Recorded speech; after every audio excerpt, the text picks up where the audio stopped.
Hi, everyone. I'm Dr. Vonda Wright, and welcome to the Women's Health Conversations Best of Life Summit. This is the first time we've ever done it virtually, and our first few sessions have been amazing. So if you did not catch them, they're available on demand all summer long. It can be your summer reading, except better. So make sure and go back to our first session, which was the best of relationships, sex, and the tech that makes it all better, or the session we just finished, which is the best of life, the whole woman, where we framed an approach to your health that's just not categorizing you as a headache or an elbow ache or your knee, but really considers you as the whole person and how to get the best care that you deserve. So no, I'm really excited to venture on into this session where we're talking about the 6 pillars of health. There are definitely defined areas that all contribute to the whole person, and they all work together. And so our next group of speakers will cover the pillar of financial health. Massive research talks about the effect of finances on your physical and mental health, and we'll talk about that in a minute. We're going to talk about smart nutrition, mobility. We've already spent a long time in other broadcasts talking about sleep. We're going to bring you amazing information that you may not have even considered about how to detox your environment. And the final pillar of health is social interaction, which is what we're doing now. But listen, we've just come through a terrible year. And even though we are digitally connected, sometimes we feel lonely in a crowd. So what I've decided to do with the very large Women's Health Conversations community is to allow us to break out into a private membership only community for those of us who are 40, 50, 60 and beyond. And quite frankly, if you millennials want to join us, it's amazing. The highly curated content, the live events, the special product offers that we're going to be bringing you, because we've developed this special membership community for women in passionate pursuit of the best in life. And I've named it Ageless. And yeah, it looks a little funny on the screen, AJLES, but that is the phonetic spelling of ageless. And I decided to do that because when you're living this way, when you're living the best of life, you are not only ageless, but you're living authentically. And on our Sunday part of this summit, we are really going to explore what it means to live authentically, but we are also indefinable. I've gotten a little militant as I've gotten older, meaning that do not tell me how I'm supposed to be at this stage in life. I'm indefinable. I will define what these middle years, these 30, 40, 50, 60 and beyond are going to be like. They're going to be prime time. They are prime time. I'm living in them now, I can tell you already. So anyway, check it out. Go to our website, ageless.life, and see what we're all about. But right now, we are going to talk about the first pillar of health. This entire segment, session 2 on Saturday of the Best of Life Summit, talking about the 6 pillars, is brought to us by PNC Bank. I am forever thankful that PNC was my first title sponsor. Women's Health Conversations has been around since 2013. And in that time, our live summits have reached 750, 1,000 women. We've had millions of women learning from our content online. But PNC has always stood by me, not only as my bank and my personal banker, but translating the information about the connection between physical health and fiscal health. So today I'm really excited to invite Amanda Harvey with us. She is a banker with PNC, but really specializes in this research-driven connection between our bodies, our brains, our bliss, and our finances. So Amanda, thank you so much for joining us today. Thank you very much, Dr. Wright. It's my privilege. Well, I cannot wait to hear what you have to say, because having at some point in my life, and thankfully due to PNC's guidance, I'm no longer stressed out day to day, living paycheck to paycheck. But there are lots and lots of people who do. And that kind of stress can profoundly affect our physical health. And I don't think people realize it, but healthcare or receiving healthcare services are sometimes the number one and two reasons people go bankrupt. So I think what you're going to share with us today is critically important to our overall health. And so now I'm going to step back and learn from you. Thank you very much. Um, Good afternoon, everyone. I'm very happy to be here. We're going to spend our time here today taking a slightly different look at being a financially informed woman and what that means. We are going to, I'm going to touch very briefly on what the traditional financial approach is, what many of you probably have experienced when working with financial professionals, and that traditional approach has worked for many individuals in achieving financial wellness. And there's an opportunity to build on that, to achieve a better level of financial wellness and overall well-being. We're going to look through what it means to take an interdisciplinary approach to our personal finances, what we can do to support ourselves when change is needed within our financial behaviors, and setting oneself up for success. So, we're going to jump right in. So the traditional financial approach, many of you have probably seen this list. Maybe your professionals provide a list like this that you work through in your regular meetings, talking about savings and cash management and the dreaded word budget, right? I don't use the word budget. I try not to use the word budget in my interactions with folks. It brings up, for many individuals, strong emotional affect when it comes to budget, feel like they're being constrained, right? Insurance planning, retirement planning, education planning, estate planning, tax planning. And so we can have all of these conversations and be very reason based, very logical. And yet we can find ourselves at a point in our life, and at any one day, not feeling confident about our financial situation, not feeling like we have a good relationship with our money, not feeling like we are on track towards our financial goals, and feeling frustrated and not sure why.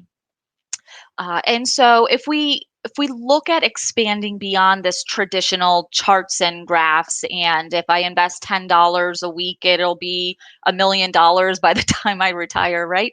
If we kind of move beyond that and look behind the curtain at what is actually driving those financial behaviors, we might have a little more clarity, right? So I'm going to share a personal anecdote. And I received my mother's permission to share this story with you. She is a successful businesswoman. She raised three girls on her own, had started off with very few financial resources, needed support in those early years of raising my sisters and I, and then built her businesses and is in a very stable financial situation at this point in her life. A number of years back, I received a phone call from her. I was sitting at my desk at work. A colleague was sitting next to me, and I received a phone call from her. And she was yelling, "What did you people do with my money? What did you people do with my money?" Now, mind you, she has her own advisor, right? I encourage her, I attend the meetings, support her, help make sure that she's understanding the information.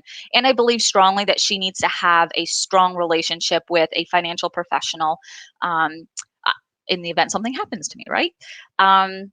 So her voice is really raised quite highly. My colleague can hear it through the phone. It takes about 7 to 8 minutes for her to decompress and for me to start asking some questions to understand what's going on. So after bringing her down a little bit and talking through with her, she had gotten her monthly statement for her investments and thought that half of her portfolio was missing. Come to find out that was the issue was that she wasn't looking at the back of the statements. So she was actually missing an entire account. But the minute she saw one number and it wasn't exactly what she thought it was supposed to be, and it was dramatically different, her emotional response just went out of control, right? There was no logic, there was no reason. It was impacting her relationship with me in that moment. Obviously, we have a very strong relationship. Fast forward about a year and a half from there, I was attending a national financial therapy conference out on the West Coast.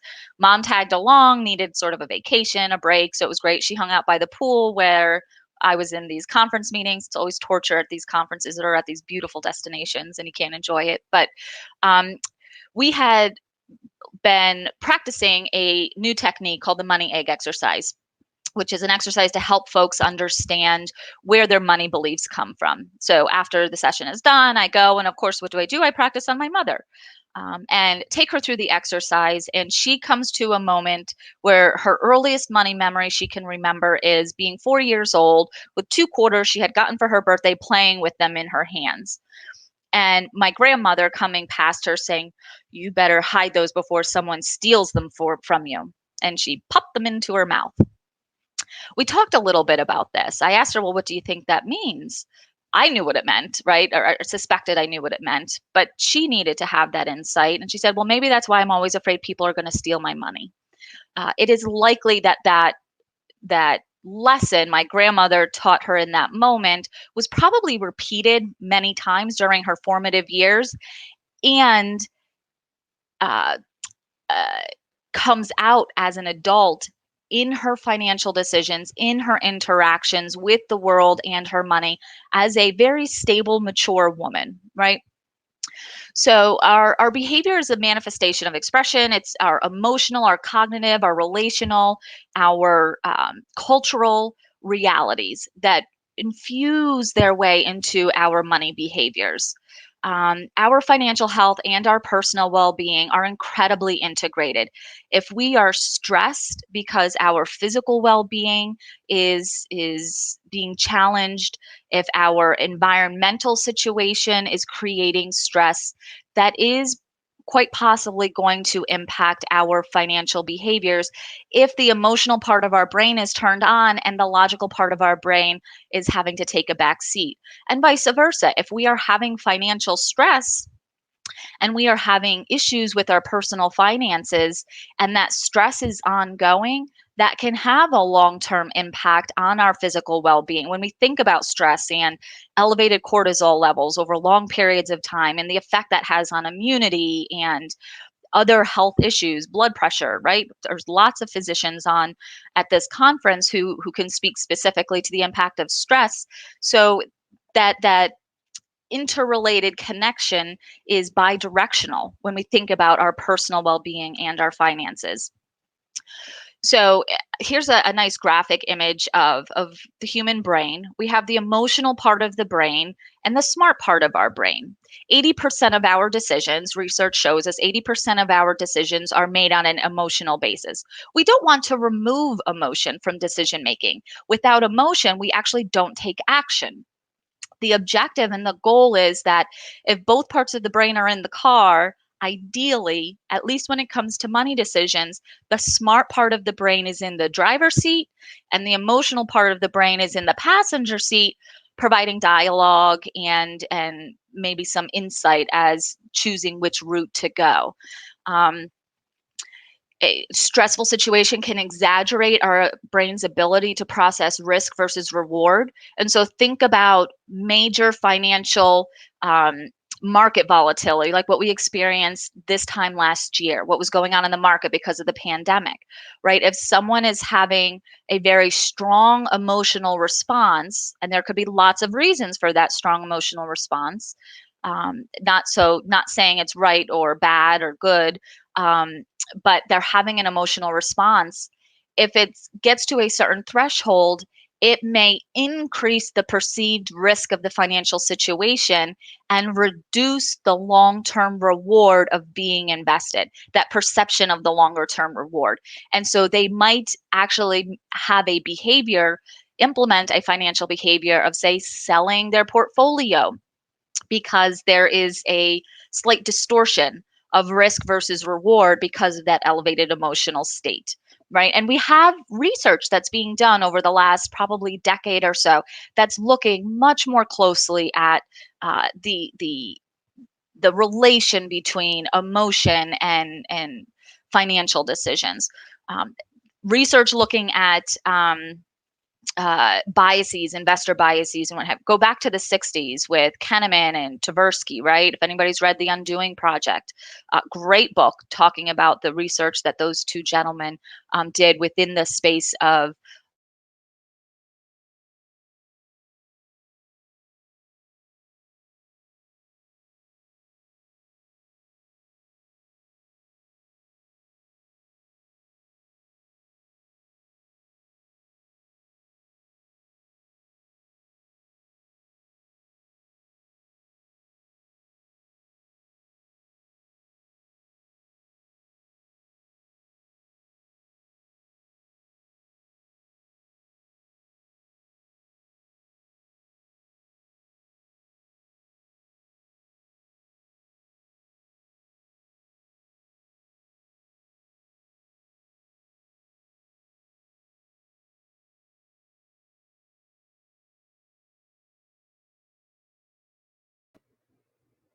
Hi, everybody. Well, I was so wrapped in listening to what Amanda was saying, um, that I'm so sad that we're having this technical difficulty. So while um, our producers are bringing Amanda back up, this is what we get for being digital. I want to talk to you more about this community that we're forming. You know, people like Amanda or the person you're going to hear next, Leslie Bonci, with whom I have worked from the very inception of Women's Health Conversations, and actually we were colleagues working with her pro athletes for years. And people like Amanda Thebe, who's going to be coming on next. This is not the first time we've been together in community in a conference. Actually, way back last year, if you're looking for more amazing content like this, Women's Health Conversations did a speaker series where I ask so many amazing people to come give their perspective. We had Sheila Nazarian, we had Sasha Shilcutt, we had Leslie Bonci, and dozens of other talking about their subjects or COVID, actually. So if you'd like to listen to those, Women's Health Conversations actually has a podcast called Hot for Your Health, which is on every podcast outlet, and it drops every Thursday. So when this summit is over, these talks will also be produced as podcasts. So if you haven't done it yet, please go to wherever you get podcasts and subscribe to Hot for Your Health. The other place that I've decided to place all this amazing content is in a private membership community called Ageless Life. I have spelled ageless phonetically based on the fact that for most of us living in prime time, there it is, living in prime time, ageless, authentic, indefinable, it can't be defined. We refuse to either be ignored, which is what tends to happen in the media or fashion, or in investments. Frankly, we learned last night. So ageless is spelled phonetically because we are indefinable. But if you become a founding member of Ageless Life, Ageless period life, AJLES period life, the kind of content that you're hearing today, which is highly curated from experts in their fields, or what I like to call best in class, is going to be readily available to you. Because as you're going to hear in our next talk with Leslie Bonci, lots of information we're fed through long lead magazines and just whatever random website is completely confusing. And so sometimes we need to hear the truth from highly curated people. So that's what you can expect from us going forward. If you missed the other sessions that we've previously had, the Best of Life Summit brought to you by Women's Health Conversations last night started with a session called Hot for Your Health. Now, If you've attended a Women's Health Conversations summit before, you know that every Friday night we start with a smart party. And since we're doing this digitally, I decided that our discussions would be all around relationships, sex, and the technology that makes it all better. So you are not going to want to miss the talks by Natalie Bensavenga, by Kelly Casperson, Juliana Hauser, Jerry DiPiano, who's the CEO of an amazing company you've got to check out called Fem Pharma, and Denise Pines, who is the founder of a research group looking at femtech. That was Friday night. This morning, if we were up too early for you, you cannot miss our session on the whole woman, where we had Dr. Jennifer Caudle, who is America's Family Doctor, Emmy Award-winning journalist Susan Koppen. We had Dr. Suzanne Steinbaum and Dr. Carrie Atchison talking about the approach to the whole woman. You're never going to find this all in one place anywhere else. So I'm glad you're with us today. And I understand that Amanda is back to continue talking to us about our financial health and an approach to that you may have never heard before. So Amanda, thank you for coming back.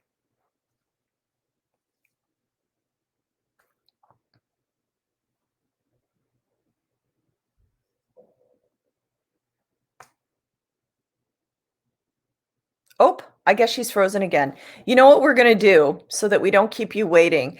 I know Leslie Bonci is here with us now. I think we're going to pivot. This is what ageless, authentic, indefinable women do. We're just going to pivot. And so we're going to have our conversation about the pillar of health, smart nutrition, with Leslie Bonci. So if we can bring Leslie up. Hello, my friend. Hi, how are you? I'm so happy to be here. It's like, yay. You know what? If anybody's a founder of Women's Health Conversations, it's you. You know, we've been colleagues a long time, but in 2013, you said, yes, I will come educate women. And I have so many videos of you. I mean, I'm going to sing for you. My thighs have seen the fury of the coming of the Lord. I mean, that's the Leslie Bonci-ism. Or you were talking one time about gluten, and you held up a banana and you said, bananas have never had gluten. I mean, you know, it's gluten-free. Of course it is. So over the years, you have taught us so much about an attitude of loving nutrition. And I've learned so much from you, including the fact that I should not go around bad-mouthing food, but I should talk about what is best for us. And that is entirely your message. And the message of your company, the active eating advice. Yes. Yeah. Well, absolutely. You know, really, we talk about this indefinable, and we think about that. It's yourself, it's your health, it's your wealth, and what you have on your shelf. And you, rather than say, all right, this is good and this is bad, and I shouldn't. I have two examples here. So, all right, I'm holding up a cookie. Now, this is not tiny, but oh my God, it's the cookie, and it's going to go right from my mouth to my ass or whatever. All right, that's what people say. Now, think about that a little bit differently is, when you really want a cookie, do you want kale? No, you're lying. No, you don't. This is what you want. And is this such a horrific thing? It isn't. But yet, you know, we look at this and we're like, it is carbohydrate. There is some fiber in here. There's a few raisins here and there, not a lot, but there's some. And, you know, there's a teeny little bit of protein, and there is some fat, but it's also more than that. We don't eat the nutrients, we eat food. And this evokes that enjoyment. And wow, that really tasted good. And it's what I wanted. Instead, somebody might say, all right, I shouldn't eat the cookies, so I'll have a handful of rice cakes. You might as well eat a styrofoam cup. You know, well, okay, maybe I'll eat, you know, an apple. But it's not doing it for you. So food needs to do it for you. Or an orange. Well, she's a dietitian. Obviously, she should hold up an orange. Now, there are a lot of people, too, that say, oh, this is bad, and you shouldn't have it. Why? If maybe you had an allergy to an orange, and let me tell you, that's pretty rare that that's going to happen, or horrific reflux. But other than that, you know, this is not just that it is a carbohydrate, that it has sugar in it naturally, fructose. It's the phytonutrients. It's what's in here. It's the micronutrients that really confer such a benefit. I use orange rind all the time in cooking because it just adds that fabulous little pop of flavor. That's my X factor with cooking. And it's just so easy to do those things. And all of a sudden, food is tasting good. You cut an orange, it's this wonderful smell. We eat with our eyes and our nose and our mouth and the feel of food. All of that is important. So it doesn't just get categorized as good or bad, or should or shouldn't, or nurture or torture. We don't want to do any of that. You know what? I think lots of women and people are so confused about all the good research, bad research, whatever it is about food. And, you know, most of the women's health conversations crowd are 40, 50, 60 and beyond. And I was thinking to myself this morning, you know, when I'm not rational about my smart nutrition, my menopause belly, you know, if I went to a plastic surgeon, she could probably make new boobs out of them. And so lots of us are saying, how do I be smart about my nutrition in a time when my hormones are changing? I mean, macronutrients don't change, micronutrients don't change, but there must be a way that we can harness the power of smart nutrition in this middle portion of our lives. Yes. And so first off, most important thing is having enough fluid. And when I'm a sport dietitian, talk about this all the time to my athletes. It's not just for people that are active. It's for all of us. We don't generate that liquid from within. It is critically important that we have enough, because if you don't have enough, you know, it's actually forcing the body to do things it doesn't want to do. And it has to break down muscle to generate fluid, and we still hold on to fat, right? That's not a good thing. Oh. And secondly, it's part of the fill factor. You know, what does liquid do? Well, it takes up real estate in the gut. So when you're drinking enough fluid, there isn't as much room for all that other stuff. A cracker doesn't take up a lot of room. It just does not take up a lot of room. So that's number one. The second thing is having enough fiber. Why? Because when you eat foods with fiber, your body has to work harder to break them down. And at the same time, they make us feel fuller. So this is all part of it. And when women eat something the size of a postage stamp, we get pissed off. I mean, this is it. We get ticked off, not TikTok, it's ticked off. So we can't do that. We have to have enough food. And fiber is one of those things. It's the gift that keeps on giving. Third is making sure that we have protein. Now, I know you've all heard this before, but it's not just number of grams of protein a day. It is how you eat it over the day, making sure that you're anchoring every single meal. Pros on the plate, at breakfast, at lunch, at dinner, and even part of snack. Not a steer, not an entire turkey, not an entire tuna. But it needs to be there. So like my hand size, right? My hand is not the size of my O-line that I work with. I mean, they have mitts. This is a hand. But nonetheless, it's also not tiny. So if you do that with poultry, if you do that with fish, if you do that with a lean red meat, if you do that with tofu, you still need to have it on the plate. It makes us feel fuller between meals.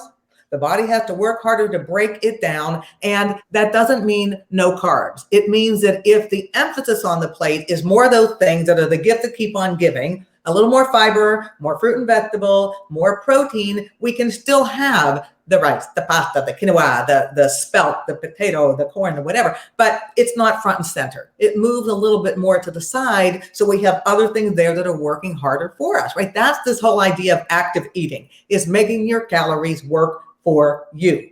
That is critically important. Wow. I love that approach. All those things there's just so much to unpack there, between the hydration, the fiber, the protein. I want to go right back to hydration and then ask my questions about those things. You taught me that all fluids matter. It's just not drinking 8 bottles of this. I am still drinking coffee this morning. That counts. An orange. Thank God. Yes, it does. I mean, everything counts towards the hydration. So you're not asking people to drink 8 of these plus 6 of these, you know, so it is completely doable. And the way you just explained it, that your body needs fluid to do normal metabolism without having to be resourceful, like, oh, I'm going to break down my muscle, because that's a huge thing for women our age, is losing lean muscle mass. Right. That's non-negotiable. I mean, this is it. It's right. Hashtag hail not frail. We want to be strong. We want to live long. We want to do all those things. I mean, look at this. I was on my rower this morning. No, you are ripped, Leslie. Hey, you know what? I'm working on it. This is it. I'm aging in reverse. It's my plan. I have to keep up with the little people in my life. I just have to do that. That's right. This whole issue of hydration, yes, and people have heard this a lot. If you have caffeine that dehydrates you, is totally false. The only thing that happens when you drink something caffeinated is you're going to have to void more quickly. But the amount that you void is the same as if you had things without caffeine. That's part of it. Milk is part of it. Okay. If somebody has like a seltzer water, that's part of it. The only thing I would say that probably not, and for adult women, we're looking at minimally about 72 ounces of liquid a day, or, it's probably 7-8 ounce glasses or 9-8 ounce, whatever. My math is terrible today, but nonetheless, that's not, let me have a 6-pack. Probably not that. We know is, although alcohol won't dehydrate you unless you already are subhydrated, the problem is that also comes with a lot of extra calories and a lot of things that, to me, fluid should serve a function, but maybe not necessarily be that excess source of calories because there's nothing to chew. It doesn't make you feel satisfied. So the satisfaction comes from the things that require the chewing. Well, and one more piece to add to the 6-pack comment is that, okay, women have just gotten the message, hydration matters, but not if it's the 32-ounce soda from the bodega on the corner, right? Mm-hmm. That is not what you're talking about. Yeah. I mean, if somebody wanted to, I like things that are bubbly. I like that, but I'm fine doing a carbonated water that doesn't have any calories in it. It's just, that's the point, right? Yeah. 32 ounces of a sugary soda is a meal.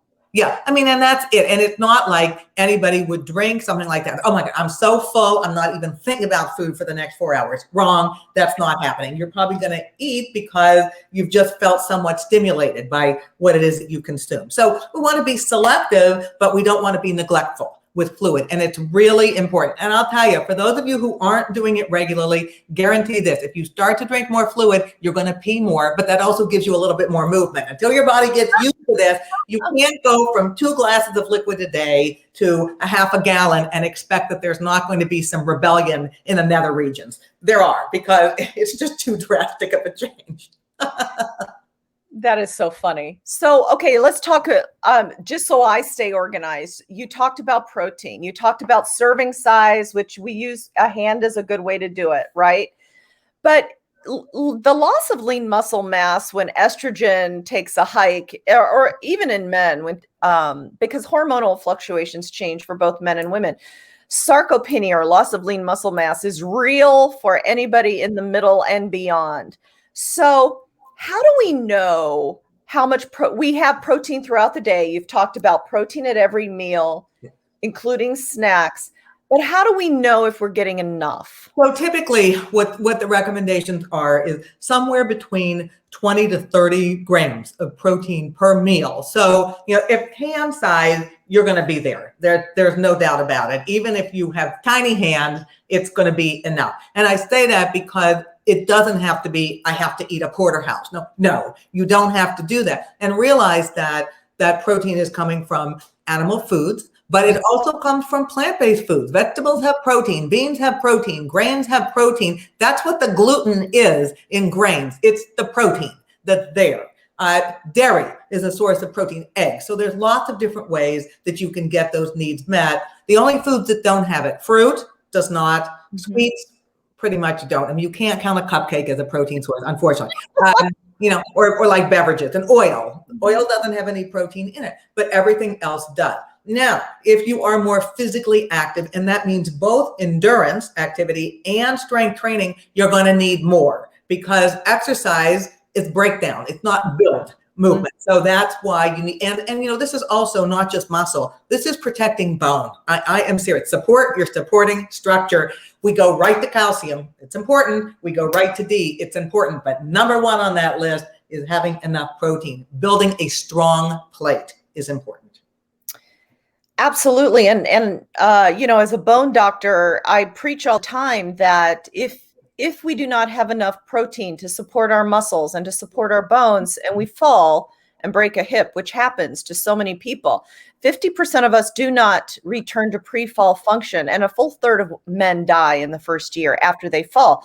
So this is not just about our taste buds, or it's not even about just the way we look. This is critical to our overall health.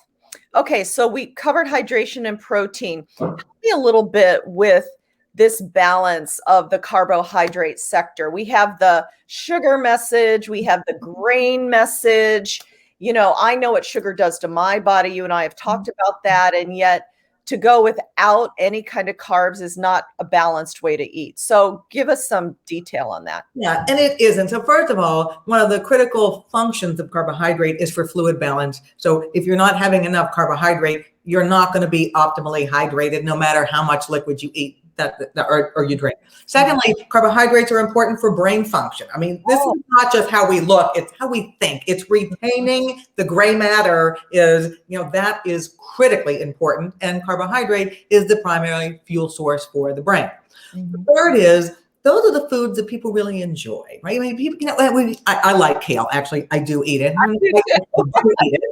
But it's not the kind of a thing that evokes that same sense of joy. It's, I can't wait to have my kale salad, said no one ever. So, but we might think differently about the memory of a food that maybe grandma makes this wonderful noodle pudding, or, whatever it is. Those are the things we think about.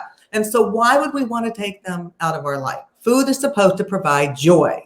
Plus, as we were hearing from Amanda, when people are thinking about budgets, food can sometimes be expensive. And there are certain parts of the grocery store that provide things at a more reasonable price. And that is carbohydrate. And, also we think about Mediterranean diet. We think about Asian diet. All these diets, they're not low carb. They are not. Carbohydrate is on the plate as part of every meal. But does that mean we have to have a bagel the size of an SUV tire? Probably not.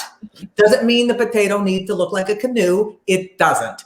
But, if I'm like an ear of corn, or like a corn that might be mixed with beans and a salsa, something like that, or, we've gotten into air frying, so I love it. And we're using a potato that way, or a little mini gorgeous colored potatoes that are added to things. My husband's Italian, so, pasta is in this house. It is, because otherwise we wouldn't be together. So, these kinds of things are fine to use them, but where is the priority on your plate? Don't take it off the plate. But, really be selective. Be selective about the carbohydrates that you choose. And I think in carbohydrates, there is vast, I just had the word in my head, but there's so much opportunity. I mean, a carb is 7 grains something. It is, as simple as potatoes. It's yams. I served yams at a big dinner party. I just roasted them. There's lots of variability and creativity that you can use with this portion of the plate, even if it's a smallish portion of the total plate. But go ahead. The other thing about that is that for people who cut their carbs too far, and especially with grains, that's the primary way in our diet that we get the B vitamins. We do. So, unless you're eating tons of leafy greens, which some people do, but not everybody does that all the time, then you can end up being deficient in it. So, it really is important. It doesn't have to be the only thing on the plate, but it should be part of the plate. And if you're worried about carbohydrates, the calories that are there, but think about the source. If you have a potato, that's a finite item that requires a utensil. What happens with a box of crackers? You put your hand in, and it doesn't automatically go around your wrist and say, that's enough, and take the excess. It doesn't happen. So, we're eating them with like, oh my God, where did that box go? And then we look around accusing other people, and nobody else was in the room. So that's why we want to think about those carbs and getting the most out of them. That's perfect. Let's round out the macronutrients with the truth about fat. Yeah. And you know what? I mean, this is something I do for a living. I mean, not to do it because personally I eat, well, we all have to eat or we wouldn't survive, but it's what I talk to people about all the time. So, we have things are good or things are bad, or coconut oil is fine, or just eat 5 avocados a day. And none of those things are true. One of the things about fat is it's an energy source for the body. It is. It's also what makes food taste good. Remember that rice cake I told you about? No, there's no taste there. That's a styrofoam cup. But if you put peanut butter on it, that's the taste. That is it's the flavor, that wonderful mouthfeel and aroma that we get from foods with fat. And there's also a lot of really good fats. Nuts, olive oil is the only oil we use here. The omega-3 fatty acids that are in fatty fish. Salmon has a really different flavor and taste and mouthfeel than tilapia. Why? Because of the fat. And those omega-3 fats are really good for cardiovascular health, to decrease inflammation, etc. So, things like coconut oil, it's incredibly trendy. But I will tell you from a nutritional perspective and health perspective, not so much. Like, stop, children, what's that sound? It's my arteries closing down. You don't want to do that. Don't want to do that. Oh my gosh, I love your wordplay. I mean, it just makes it so even better. Well, and I think as you were speaking, I thought a lot about the fact that, well, I serve a lot of salmon. It serves two purposes. It serves protein and fat. I eat nuts as my snack because they satiate me and they have protein and fat, right? And fiber. You get fiber. It's the triple threat. And then olive oil, that's what we use in our house. And you can do a ton of stuff with it. It's such a versatile oil, cook and raw and whip it up in something. So I just love that all these three macronutrients, it's not like you have to eat different things. They all multi-purpose. They do. And that makes it easier because not everybody wants to spend a ton of time cooking. Even this issue of olive oil, people are like, oh, well, if you cook it, then, the smoke point is not good and it becomes carcinogenic. This is so wrong. If you cannot deep fry in olive oil because it does have a lower smoke point, but I use it to saute. We use it when we broil. We use it when we grill. It is absolutely fine. And it's so fabulously flavorful that you don't have to use a ton of it either, which is a really good thing. Well, and to that, I'm so glad you just said it's like we're on a mind meld because I even got a little spritzer. And so I don't even have sometimes I don't have to pour it. I just spritz the vegetables that I'm sauteing and it's just enough. Yep. And if you have an extra virgin olive oil with that fruity taste, it is, because that's bringing the flavor. And the other thing about it, everybody, is we think about vegetables. I'll just eat them steamed. The reality is that the phytonutrients or the plant nutrients that are within those vegetables are more available for absorption in the presence of some fat, as well as the fat-soluble vitamins. So you're actually getting more out of that kale and the spinach and the broccoli and all of them. Not only does it taste good, but it does more good for your body. Oh, see how everything works together? This is not an isolated, you don't have to have one. It's like we were talking about this morning. It's the whole woman. It's the whole diet. That's it. It's the whole smart nutrition. But let's, in the last 5 or 10 minutes or so, go to something which is a billion-dollar industry in this country, full of confusion, no regulation. And I know that not all of us get the whole diet that would supply us with everything. So what are we going to do about supplements? I cannot tell you how many questions I get about this topic. So one of the things, and working with professional athletes, have this conversation all the time and have to be the supplement czar for them to make sure they don't do anything that they shouldn't do. But, one of the things I always say to people is, first of all, we don't know if we have a deficiency by looking at ourselves. You can't tell. The only way you're going to know that is you have blood work done. So vitamin D is a prime example of that. You're not going to know by looking at yourself, looking at your hair, your eyes, if you're vitamin D deficient. If you have blood work done and your vitamin D levels are low, guess what? A supplement is a really good idea because it's impossible to get enough of that via food. But to just arbitrarily start supplementing, I'll take biotin for hair health. That would be nice, but no. Today I'm going to take huge amounts of vitamin C. Well, if you take big amounts of something relative to others, then you don't have good absorption of anything. So it negates itself. Or, what I oftentimes say as well is if you're taking a lot of supplements, you don't eat well, you've got a well-supplemented crappy diet and very expensive urine. So what is the point of that? That's really not what we're looking for. Well, so what do we do? So you talked about getting our levels measured. And if that's not something, there may be someone on this screen besides you who doesn't always go to the doctor. And so how do I know? What do I ask my PCP for and how often? Yeah, so vitamin D, definitely. When you go next to have your regular PCP checkup, do ask for those vitamin D levels to be done. Typically, as part of a panel, the iron will be done anyways. And, I will tell you, this is not just an issue for younger women. You've been iron deficient for most of my life. It's just the way that it is. So I do take iron because otherwise I would feel miserable. So ferritin level is what we're really looking for. People talk about calcium being important for bone health. The good news is most people are not calcium deficient. That's a rarity. We don't typically see that. We don't typically see vitamin C deficiency or even zinc deficiency. But if people go on extremely restricted diets, then it might not be so unusual. So you got to think first about, how are you eating? Are you covering the bases of everything you need? You're not? Well, that might be a little bit of a red flag. And all right, let me have my blood work done to see.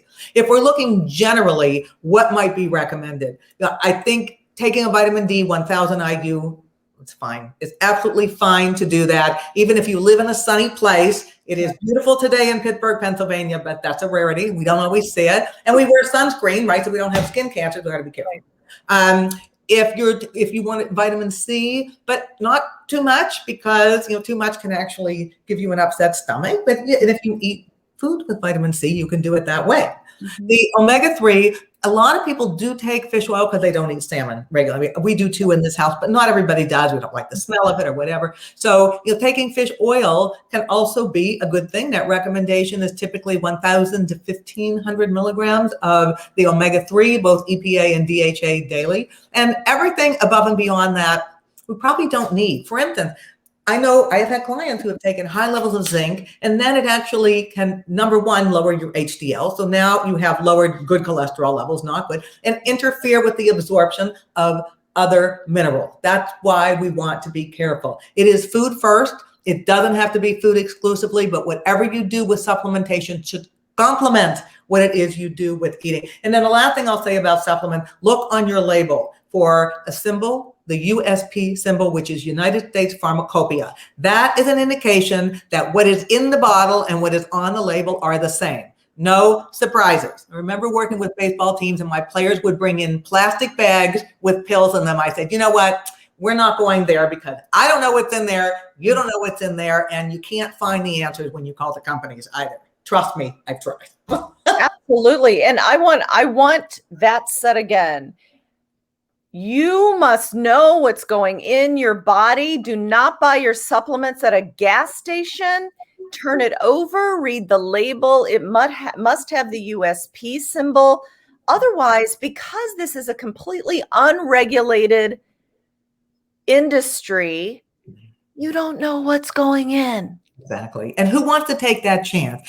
For my athletes, they can't, because that could get them banned. For the rest of us, that could be harmful to our health. I don't think so. We have to be as careful with our supplements as we are with buying our shoes. And I'm just saying that because I know you and I have a lot of shoes. The way it is. As careful with your supplements as you are with your stilettos. That's the way it should be. Well, listen, anybody who knows me knows that there is lots of thought that goes into that. So, well, you know what, Leslie, I appreciate you as always, and the wisdom that you have always brought since 2013 to Women's Health Conversations. And today we covered the macronutrients, the supplements, the hydration.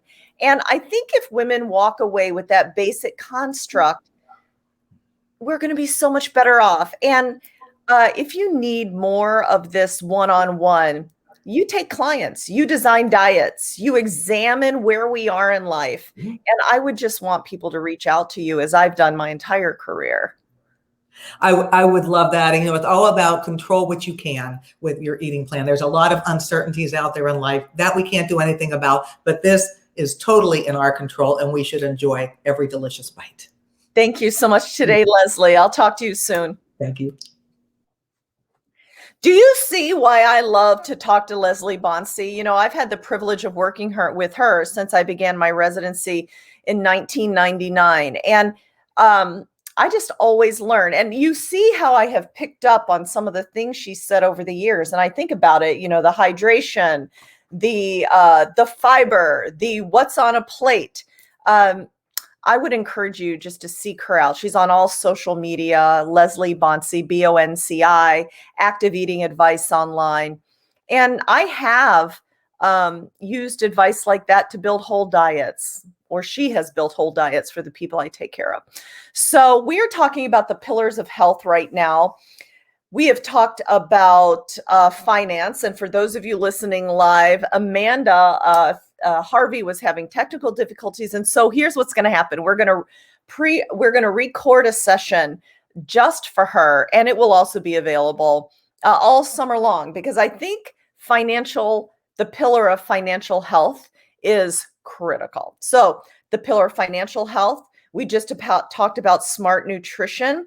We're going to be talking about detoxifying our body. We have very often on Women's Health Conversations talked about sleep and restoration, and the whole aspect of Women's Health Conversations and our new membership group, Ageless Life, meets the social construct of the pillars of health. But I could not be more thrilled to bring you right now a brand new friend. I mean, look who you can meet on social media. I am bringing up Amanda Thebe. She is listen, I can almost not introduce her. I'm so excited about it because, listen, people call me a badass all the time because of the way I talk, what I know, how much work I can get done, the family I have. But I'm going to tell you the truth. Amanda Thebe out badasses me. I'm not kidding. She's written this book called The Menopocalypse. She is on a rampage to help us understand perimenopause, to make no excuse for this time of life, and to accept no BS from opinion people who are out there spreading bad information. So we're bringing Amanda on today to specifically talk about the role of mobility as a pillar of health, but to frame it in this time of life, the perimenopause life, because Women's Health Conversations is by and large 40, 50, 60 and beyond. So Amanda, are you with us? I'd love to meet you. Oh, there I am. Hello, how are you? It took me by surprise. It's so great to see you. This is really exciting. I loved what Leslie had to say. Sort of mirrors my sort of philosophy on nutrition as well. I like that it was, we don't hear enough simple, sane information. And I'm all about that. I know you called me like a badass and stuff, and I don't want to be the person that's always calling out people's misinformation, but that I really do like bringing women back and saying, guess what? The basics work. The simple stuff works. Right. You just need to be reminded over and over again. Well, and I don't think the process of aging is, number one, unnatural or anti anything. And it doesn't have to be so complex that we can't figure it out. What we need to do is curate the truth. And when you call people out, I think that's what you're doing, Amanda. I mean, you're not purposely seeking out people to hit over the head, but you're saying there is a difference between truth that comes from people who know and people who are making it up for marketing. And that's what I was really saying and introducing that way, because you are using the voice and the platform you have in a remarkable way. But I want people to hear your story, because if they go order the Menopocalypse, which I think they should, there's a story in there about how, there it is, about how this time in life smacks you in the head. And I have a similar story. You know what? I am a surgeon, and you would think that I would have known. Yeah. But I was feeling like shit when I didn't know why until I found out why. So tell us a little bit about your story and what put you on this journey. And it's really interesting because you've got a story, I've got a story. Every woman through perimenopause has got a story. And I think collectively we're starting to be heard. But I mean, I think I'm 50 now, and I went through perimenopause. I started around early 40s. Fully menopausal at 48. So I've had I've been on the struggle bus for about 8 years, but there was 2 years going into this that I started to feel unwell. And I don't have a medical background. I don't ever pretend to be a doctor. So I didn't have any medical experience, but I'd been in the health and wellness industry as a nutritionist and a personal trainer for, it's actually 30 years now. And I'd never heard the term perimenopause before. I'd heard the term menopause before, but I assumed you just went through it and then you were out the other side. I didn't actually know it was a whole life transition that was impactful. So I started to feel really, really unwell, like unwell enough that my quality of life was impacted, my relationships with my partner, my husband, and I didn't have a partner and a husband. My partner is my husband. I just wanted, I wish I had the energy for that. And then my children and my friends. And so my life was crap and I didn't recognize myself. I had symptoms that literally had me in bed and on the sofa for days and days and days every month. And 2 years of seeking help from medical professionals that desperately wanted to help me, Vonda. I don't actually have a bad medical experience because every neurologist I saw, every ear, nose, and throat doctor, every cardiologist, everything that I saw and I got referred to wanted to help me, but nobody ever just said, might this be perimenopause that she's going through? And it was just seeing an annual exam, seeing my gynecologist, he confirmed it. And it sort of sent me down that rabbit hole of like, why the hell am I going through something that nobody told me about? These aren't the symptoms I expected to feel anyway. Isn't it just all about hot flashes? You know, it was the usual stereotype type conversations that I went through. Then I got just really mad. I just thought, you know, I've struggled and everybody's been impacted by my health implications here and nobody could help me. And the medical community are clueless to this. Something's got to change. And so from my point of view, I started going down the health and wellness viewpoint from the nutrition, fitness, stress management type of like world that I'm in to find out what changes, not just through aging, but through those hormonal shifts. What do we have to pay attention to? From a very pragmatic, practical, hopefully evidence-based standpoint. I try not to be pulled into the woo. I don't want that in my life. You know, I just want sane information. And then from the medical side, like why is it that I can go to my doctor's and he has no idea what I'm talking about? What the hell is going on? And so that was 8 years ago. The book's been out about a year now. And slowly I'm seeing this movement happening of really angry, pissed off menopausal women saying, enough of this, right? Enough right now. Pay attention and help us, right? Well, you know what? Something you said is just struck me, and as well as many things you said, but is so in line with the theme of today, in that it's not that you couldn't find people to help you, but each and every one of those people viewed you through the lens of their subspecialty, right? And so today we've been talking a lot about being viewed as the whole woman, from the top of our toe to the top of our head to the bottom of our toes. Yes. Everything is interrelated. And I think when it comes to perimenopause, because let's clarify for those listening who are not quite on this bandwagon, menarche is the day you have your first period.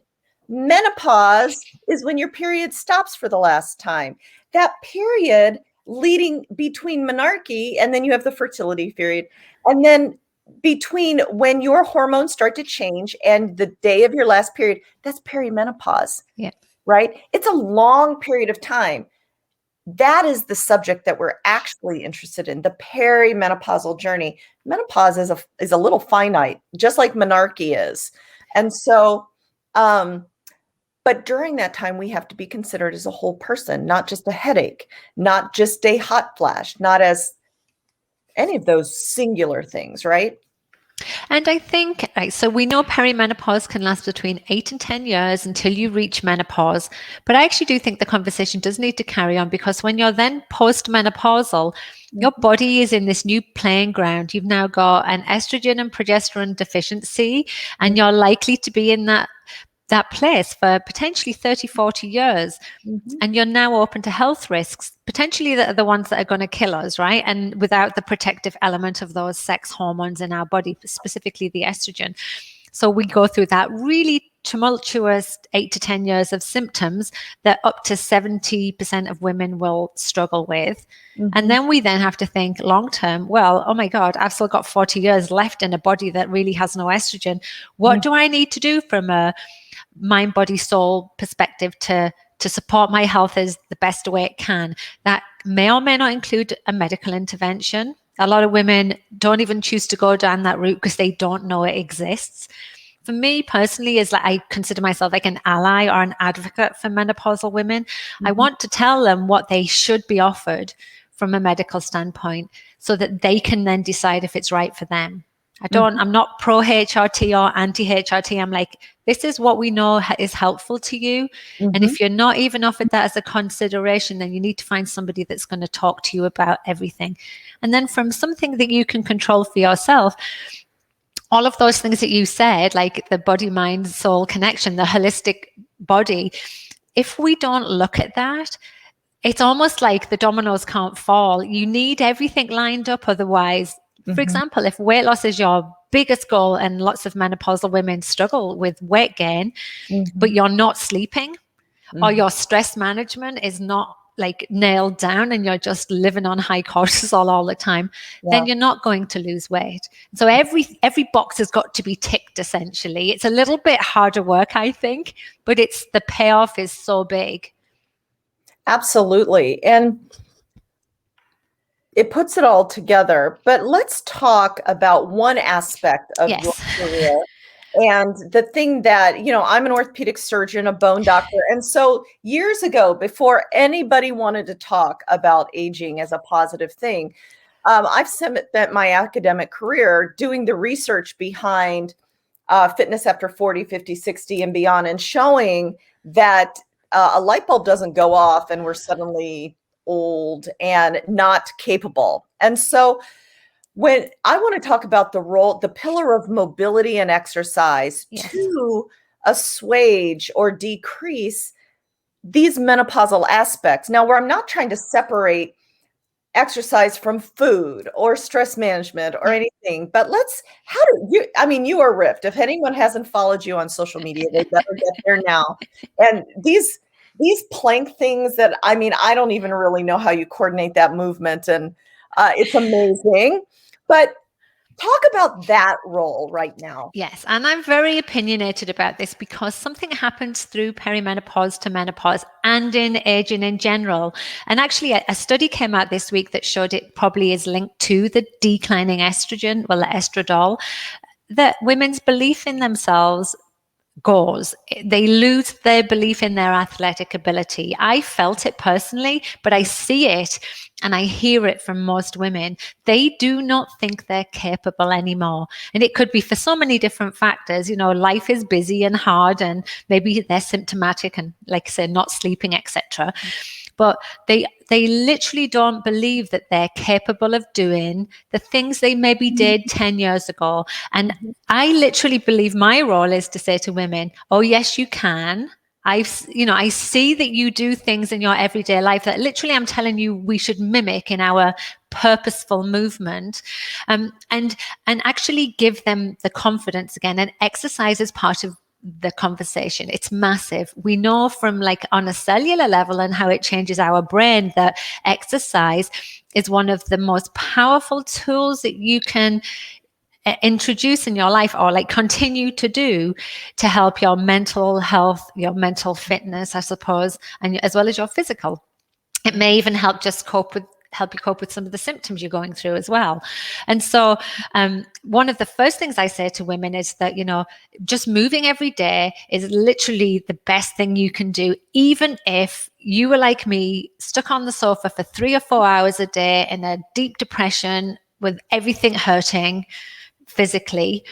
I still got off my sofa and walked around in the garden for 10 minutes, the power of nature, the power of just movement. And so I sort of want to say to women that introducing exercise it's never too late. You can start at whatever age you want. It probably looks a lot different than what you expect it to look like. If you Google over 50 exercises, it's an old lady in a chair with a little band. And part of my message is that doesn't have to be that. It doesn't have to be that way. Excuse me, I need to sneeze and I don't know why. So if I do sneeze crazily, I'm sorry. And so I just want women to believe in themselves from up here, because then it translates into these amazing transformations. And I don't mean how you look. It literally can change a person's personality. I like to say to women, for example, I'm a strength coach and I want every woman to do strength training for the bone health, if nothing else, right? And I want to say to them, start it and then come back to me in a year and you will not be the same person, because it changes you on so many levels. Getting up and moving every day, going outside and walking every day can change you in so many ways. It can improve your health markers. It can, it can improve your mental health. Mm-hmm. And then thinking, how can you improve on moving every day to doing some purposeful movements that's actually going to benefit you? And I mean, I personally want women to do the strength training, but it can look different for everyone. It can be yoga. It could be animal flow. It could be Zumba. It could be Peloton. It can be on your rowing machine. It can be anything, but actually doing purposeful movement, committing to a structure, building curiosity, all of those things are so good for your mindset too.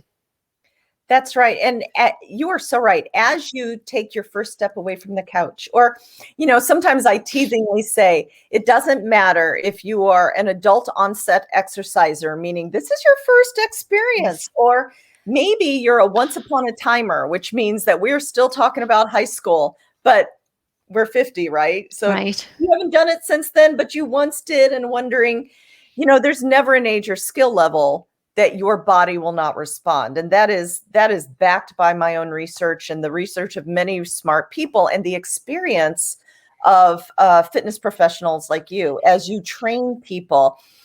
What if people are hearing you and you're like, yeah, but I'm a little scared to step off the couch. What's the minimum viable product that you're going to tell people to do? Just do this. Yeah. And you'll gain a little confidence, because sometimes that's what people just need to do. It's the confidence that usually stops people. There's a lot of barriers to entry into fitness, and I see that and I recognize that. I want everyone to know that there is an entry level for everyone. Everyone was a beginner at some stage. That's an easy way to sort of approach this. And also, there isn't one right way to exercise either. And usually, in order to build a habit to get moving, even, people often don't have physical and mental barriers. They just are confused. They don't know where to start. That can be a big barrier. So I'm just like, find something that you can commit to 2 or 3 times a week. If you have to buddy up with a friend, fine. If you have to financially commit to a program, fine. Mm-hmm. Do something that you think that you can commit to for a minimum of, say, 20 minutes, 10 to 20 minutes, and just get into the habit of making it something that you schedule in. That's priority, that you do like you would schedule in a meeting with a friend or a colleague, or you're going to make dinner. Like, make sure it actually happens. And then find something that actually promotes joy, because people will find it easier to build a habit if they enjoy it. So there's no point doing like a couch to 5K if you absolutely hate running. I'm like, why run? Like, literally do anything else. Is dancing your thing? Commit to a dance program. Like, there's so many Zoom ones now. Like, there's a lot of accessible information out there and programs for people. And then what happens is, when people, like I say, when people start doing small things, imagine the gyms were open and you're going to a body pump class and you really enjoy it. But as you walk through the gym, you see me at the free weights and you're like, well, I wonder what she's doing. I wonder if I could do that. Maybe I'll try it. Maybe I'll ask one of the trainers to show me. And that's naturally what happens when people start committing to an exercise program. And then usually what tends to happen is they realize that there are certain things that are going to make bigger improvements to the body than just doing, say, a body pump class, if that makes sense. Not that I'm knocking that. I think there is a place for that, but there is a science behind exercise physiology. And it usually comes from progressive overload, from SMART goals. We need to have measurable, attainable things that we need to work towards. And actually that becomes a lot more important as we age, because we don't want to get injured. We don't want to fall and not be able to get up, right? We want to bulletproof ourselves. And I'm like, I'll just finish off by saying, like, I want to be the 50-year-old woman on Instagram saying, I can do it and so can you. And there's a way that you can make this work. Absolutely. And the tiny steps you're talking about and the creativity in activity. Sometimes we get so defined Yes. by what everybody else is doing. And part of what we're doing in this summit is sharing with women that you can be ageless, authentic, and indefinable. Don't let somebody else tell you how to move. You can row. You can listen. I've had women in programs that I do go mailbox to mailbox. You know, all they could do was walk to a mailbox, and then they walked faster to the second one until they started running to the second one. And it's just those tiny steps that build the confidence you're talking about. Sometimes women don't think that we're worth the daily investment in our health and fitness because we're taking care of everybody else in the whole world. But what is your perspective as we close on investing in yourself first so that you can serve the world? Yeah, I wrote a whole chapter on this because I'm so passionate about it. And the phenomena is the we to me. And it's the idea that we're always taking care of everybody else and not ourselves. And especially going through perimenopause when we can feel challenged and we don't recognize ourselves, that's when I think it's more important. And so I would just say to women that the minute that you put yourself first, whether that's taking 5 minutes to have a coffee and be quiet and just set yourself up for the day, or getting up early and going for a walk before the family throws themselves at you, actually doing something positive for yourself. And self-care doesn't have to be smelly candles and hot baths. It can literally just be finding time to feel centered. Everybody else benefits. So it becomes more imperative as we go into midlife and we're in the squeeze generation and we've got all of these people demanding our time. It becomes more important than ever to put yourself first. Make sure that you are ready to take on everybody else's crap, because if you go into that already stressed, then you're going to take the hit. So I'm just it's not selfish, it's self-preservation. That's right. You're girding yourselves for the pressure that comes from both sides, from the people younger, from the people you take care of. You're just girding. And then the people at work, everyone, it's there, right? Yeah. That's it. Well, Amanda, I'm so thankful that you took the time to be with Women's Health Conversations, because it's bringing really thoughtful conversations like this that is going to change the way that we progress in life. And I want everybody to go look up the Menopocalypse. I want you to go see what Amanda's doing with these exercises that I can only hope to. I just want you to know that yesterday, I am still capable of getting my heart rate up to 187. It just means that my heart is pumping well when I put out the effort, because there is no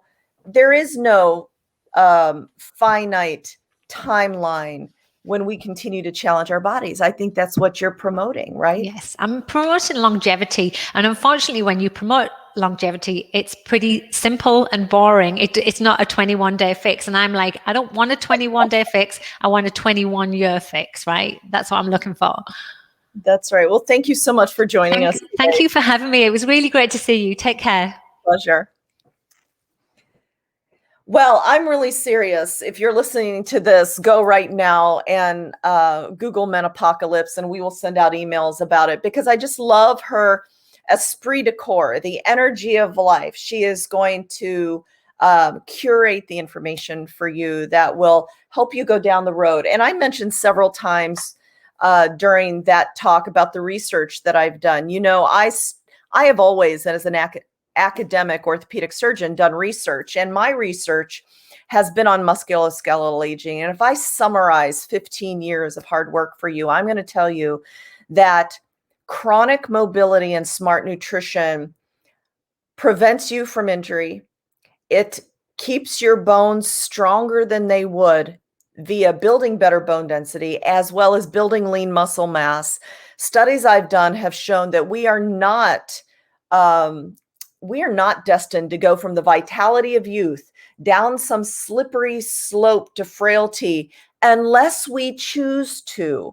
I've done studies documenting performance in people from 40 to 93 years old and found that in the face of chronic mobility, we are capable of maintaining our performance times until we are in our mid-70s, when there's a lot of factors of why we slow down. If we slow down before our mid-70s in a significant way, it just means that we've either stopped trying, we've been injured, or we have never started. So, you know, I mentioned also that I've written a lot of books, and they're all here on the shelf behind me. Fitness After 40, Guide to Thrive.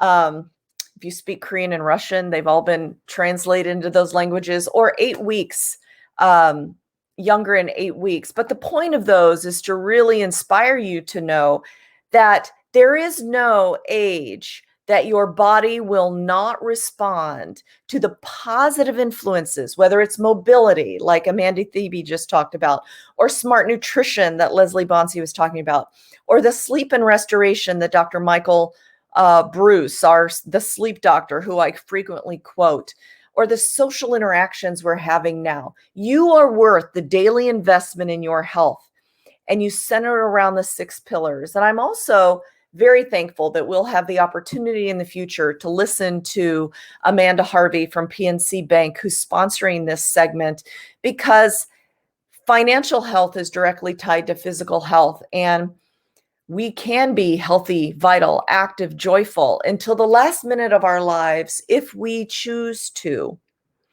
So the last pillar of health that we're going to present in this section actually comes from a new friend of mine named Dr. Manasa Montravadi. She's a pediatrician, actually, who has created an entire product industry out of the knowledge that we need to detox our lives. We hear often about quitting smoking. If we are still doing that, I want you to email me, because we have got to help you stop that. But there's another toxin in our environment that's frankly responsible for a lot of the health problems we have, a lot of the health problems our children have. And so Dr. Manasa Montravadi is going to join us by video to talk about detoxing our lives and our environment. And I'll see you when that's done.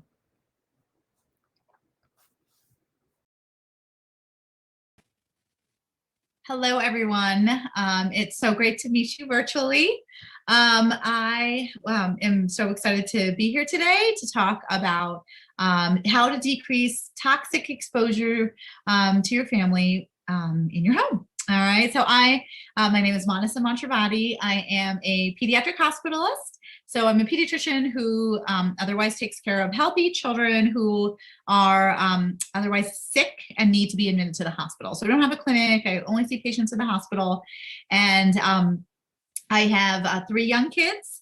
And it was actually, I was just going about my life being a pediatrician and a mother. And in 2018, the American Academy of Pediatrics came out with a policy statement, a food policy statement, that talked about the dangerous chemicals in plastic interfering with the child's long-term growth, hormones, and neurodevelopment. And so in that statement, the American Academy of Pediatrics really urged parents to try to avoid plastic and rather use glass or stainless steel. So and my girlfriends, who are all from residency, all pediatrician moms, were talking about the statement. Many were very concerned and said, I don't know what to do. I have all plastic for my children. And I've been putting in the dishwasher, I've been putting in the microwave, but they're telling us really not to do that anymore. And so I realized that actually I was already following the guidelines, which was to use stainless steel or glass. I grew up in India. The material of choice for tableware is stainless steel. And so I basically said, well, there's no great solution here. The overwhelming products for children and babies who are eating for the first time or in those toddler years are all out of plastic. And so we've got this policy statement that recommends, a certain material and to avoid a certain material. But we've got industry that, again, more than 80% of children's feeding products are plastic. And so it's really hard for parents to be able to follow policy guidelines when there aren't great options out there. So I launched a line of colorful stainless steel dinnerware for kids called Ahimsa. It's a Sanskrit word meaning avoiding harm. And so in my journey of launching a company, I really dug deep into really understanding what endocrine disrupting chemicals are, where they're found, what they do, and then what to do about it. So I'd like to share that with you today. All right, so I'm going to share my screen. I'll try not to make it too boring. All right, so one of the first things that we're going to kind of talk about is just some, definitions. Again, I'm going to try not to make it too boring, but Endocrine disrupting chemicals are, really found in everyday, there we go, in everyday items. And so learning about them can just, again, it's not to strike fear or worry or guilt. If you're a mom, if you're a grandma, that's not what we're here to do. What I really want to do is educate you, empower you, and hopefully give you some choices on what you can do for some very small steps along the way. So I just told you that in 2018, the American Academy of Pediatrics came out with a policy statement about endocrine disrupting chemicals found in plastic.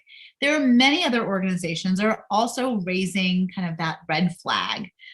So the World Health Organization in 2012, the Endocrine Society back in 2012, and again in December of 2020, this is a big policy statement by the Endocrine Society talking about how harmful plastic is to health.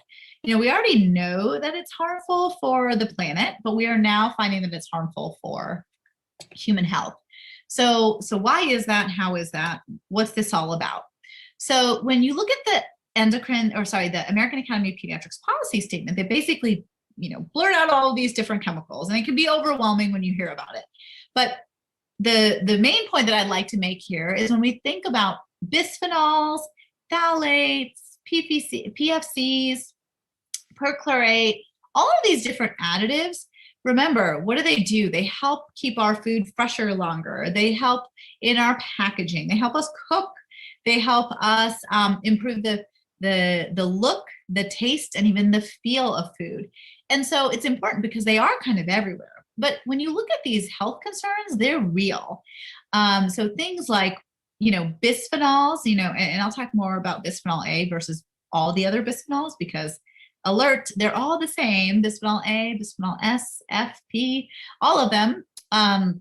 But when we look at bisphenol, it's found in kind of these plastic containers, and it can act like estrogen. And so for children specifically, it's incredibly important because that is so vital to pubertal development, also with body fat and even nervous system and immune system. So again, a lot of big things here with the endocrine system. Our endocrine system is such a vital organ system. It's a bunch of chemicals that are talking to each other and communicating with each other and allow us to do certain things.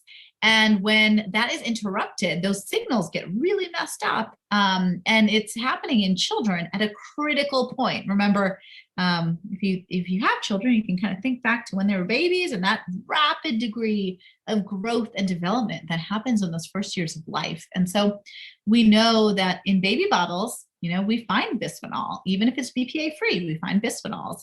And so that's why we care as pediatricians, because these chemicals that are affecting our children are happening at the time that's so critical to them. And they're kind of found everywhere. So phthalates are very similar in the terms of being found in plastic, and then it can kind of affect everything from a cardiovascular system to, again, pubertal development. So again, not to overwhelm you with all of this, but specifically thinking about, items like perchlorate interfering with the thyroid hormone.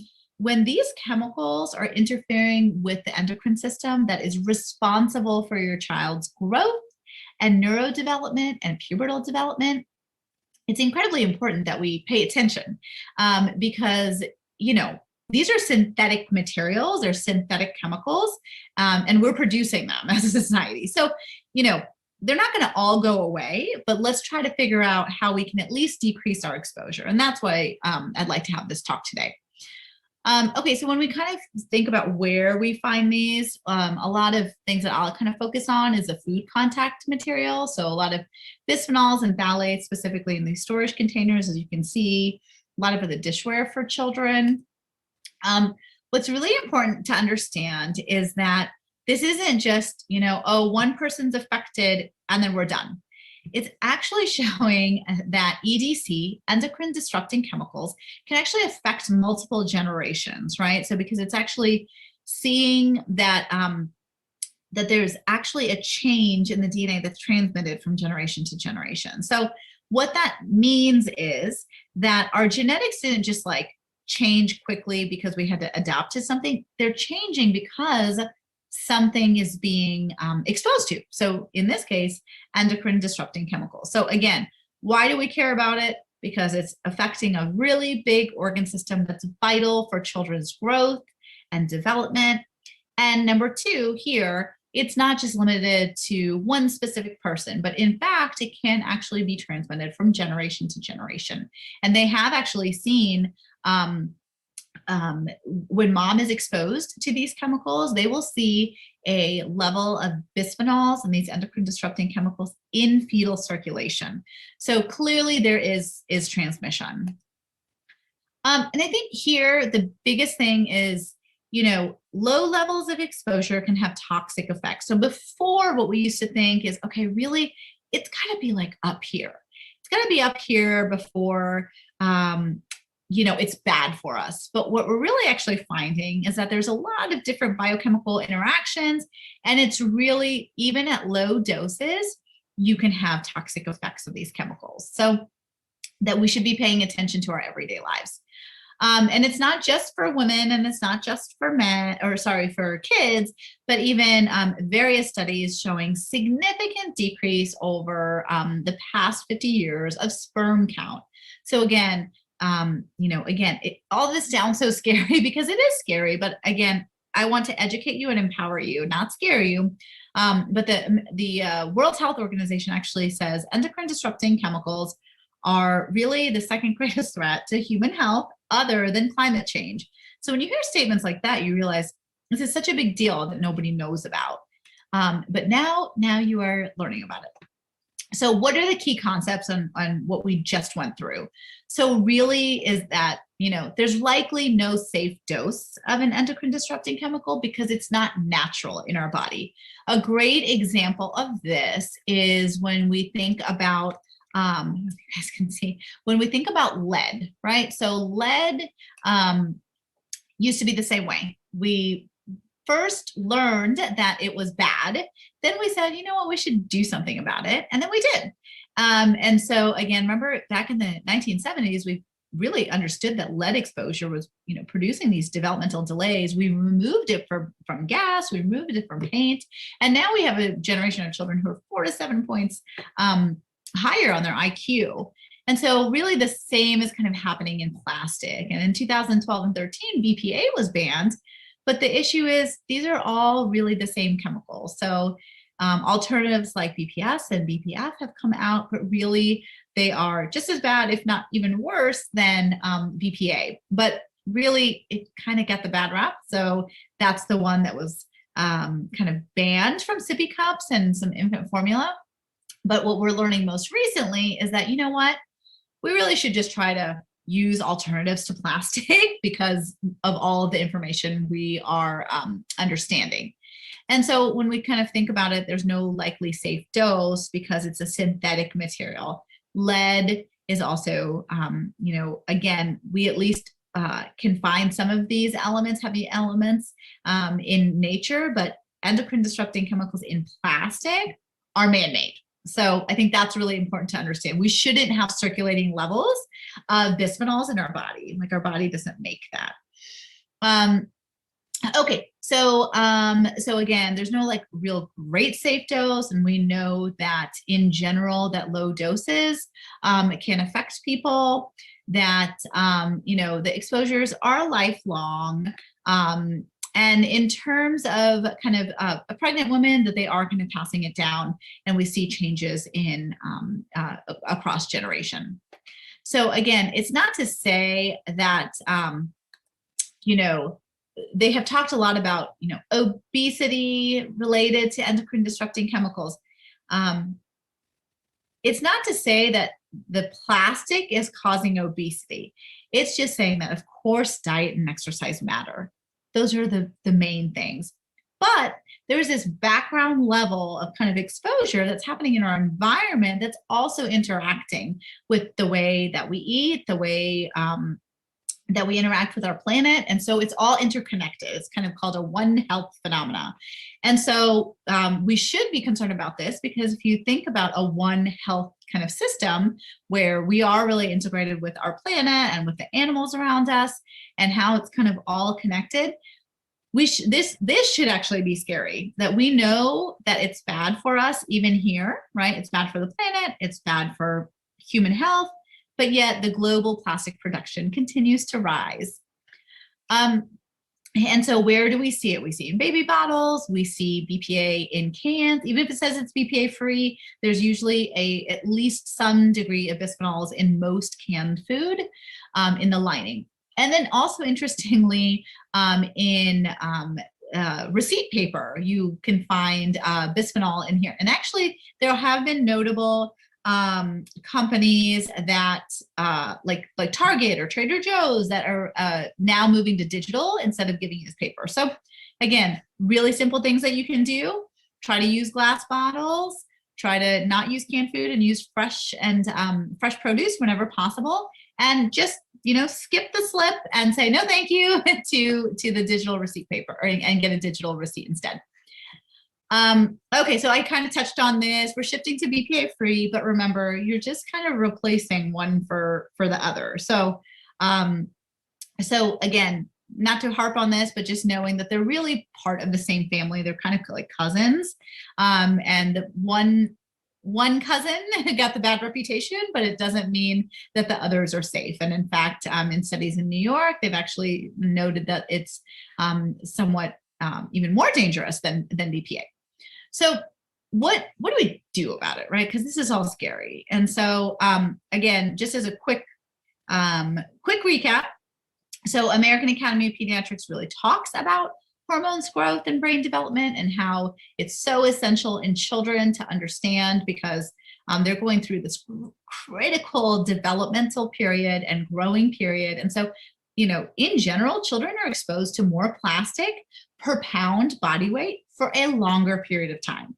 So between that and them just naturally growing and developing at critical stages, that's why we should care as parents and as adults. And so again, the endocrine system, remember, it's a series of glands that produce hormones that regulate organs. And in children specifically, it's growth and neurodevelopment, specifically thyroid hormone. And so normally the hormone kind of goes into this receptor and we have the organ kind of do its thing, but these chemicals are tricky because they look like those hormones and they block it and they kind of really mess up that downstream regulation or that downstream communication. And that can kind of show abnormality in growth, immunity, brain development, cardiovascular health, puberty, and fertility. Okay, so that's kind of all the scary stuff, but that's okay. Don't worry. There are some simple solutions. So here's what should be really exciting for you to hear, right? I just kind of told you all the bad news. Let's think about the good news. The good news is that even though we should have no bisphenols in our body, we do, right? Like they shouldn't be there. Well, now that we know that we can test for it and we see it and we're like, man, that's a lot higher than we even thought it would be. Don't worry, because the research actually shows that when you make these small changes, when you decrease the exposure to these chemicals, those levels in your body or your child's body can drop dramatically in just 3 days. So that should be really reassuring and empowering, meaning that with just a few small changes, I can really decrease my family's exposure and drop those levels in my family's body in just a few days. So how can you do this? So eating fresh fruits and vegetables is one of the easiest ways to do this, right? So instead of processed canned foods, which I kind of just talked about, so processed food has a lot of that packaging that has these endocrine disrupting chemicals in plastic. Canned food, same, we talked about the lining. So just eat fresh whenever, whether it's going to the farmer's market or buying organic. So organic are just a small little tidbit is when we recommend buying organic food, it's so you can decrease your exposure to pesticides specifically. So again, you want to eat fresh fruits and vegetables instead of the processed food or canned foods to decrease your exposure to some of those chemicals in plastic and other kind of synthetic materials.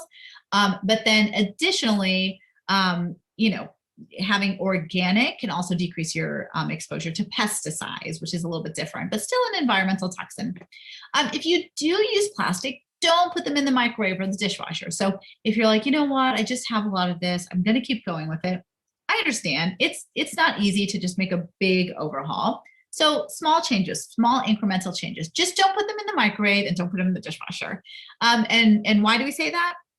Because heat and really abrasive agents, so like cleaning agents that are really, really harsh, can make some of those what we call leaching of the chemicals out of the plastic and into the food that your children are eating. And so again, if you're going to use plastic, please don't put them in the microwave or the dishwasher. And if you noticed that your plastic is etched or scratched, then it's time to throw them away. You can also avoid plastic bottles that have, or any plastic items that have the numbers 3, 6, or 7, because those are extra bad for you. And then in general, use glass or stainless steel when possible. And so these are kind of all the reasons, and hopefully I didn't scare you too much, but rather empower you. So again, the key issues here is that we've got everyday products. The world is filled with plastic. We're not going to take that exposure down to 0, and that's okay. But those small incremental changes over time can really lead to a big kind of decrease in the exposure that you or your child has over time. And so again, small little changes can lead to big outcomes over time. And so I just encourage all of you to, again, get as educated as possible. You can visit healthychildren.org, which is an excellent website for parents to visit. It is powered by the American Academy of Pediatrics, so it's all written by pediatricians for parents.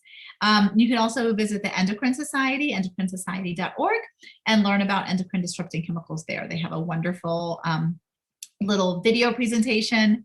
And so again, these are things we should be aware about. There are things that we can be educated about, and you should feel empowered to hopefully make the decisions that are right for your particular family at that particular time.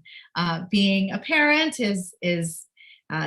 can be challenging in 2021, especially given the state of the world right now and juggling a lot. So I just want to say that you're doing great. All right. So number one, you're doing great. Don't feel guilty. Don't feel scared. Feel empowered and feel knowledgeable. All right. So I hope this was helpful to you. And in the meantime, if you have any questions, you can visit my company at ahimsahome.com. And you can visit us on our social media on Instagram, Facebook, at Ahimsa Home USA. And a lot of times we're doing education there too, and you can find me there. All right. Cheers, everybody. I always learned so much from talking to Manasa. I would not have known or even been realized the dangers of plastic toxicity in our environment. But I do remember having stainless steel cups. I got to center them. When I was growing up, we had these on our farm in Kansas, and look how beautiful these are. So I ordered these from her company, Ahimsa Health. And not only are they beautiful, they're functional. So this is what she's talking about, eliminating the plastic toxins and the health effects that come with them. So anyway, Ahimsa is spelled AHIMSA, Ahimsa Health. So I've had a beautiful session with you. We're running a titch behind, but I think it's all been totally worth it as we talk about the pillars of health. And this is exactly the way I conceive this community of smart, savvy women in passionate pursuit of the best of life. It was a group of girlfriends, all of them experts in their own right, talking to each other, talking about the best advice for nutrition, the best advice for finance, the best advice for mobility, detoxing, because women have deep conversations looking at each other, not just trading facts, but really developing them. So if you're looking for a place where you can be surrounded by smart, savvy women who also just happen to be experts in their fields or just marvelous people, that's what Ageless Life is all about. AJLES life. So go check us out. So right now we're going to take a break. We're going to come back at 2:30 for our final session today, where we're going to be talking about being ageless. So I'm glad you were with us, and I'll see you in a few minutes.